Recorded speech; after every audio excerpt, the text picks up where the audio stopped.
वालेकुम वरहमतुल्लाहि वबरकातुहू। नाज़रीन किराम, हम बंगला वाली मस्जिद दिल्ली निज़ामुद्दीन के पास है और यहाँ इस मस्जिद के अंदर अब हम जाएंगे और आपको पूरा अंदर का नज़ारा करेंगे और बताएंगे। नाज़रीन किराम, ये आपको सामने जो नज़र आ रहा है ये निज़ामुद्दीन की बंगले वाली मस्जिद की बिल्डिंग है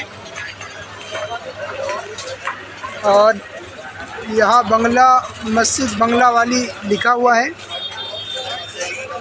ये बाहर का हिस्सा है, गली है और पूरा बाज़ार लगा हुआ है। ये मस्जिद का गेट है, इसके अंदर से अभी हम दाखिल होंगे।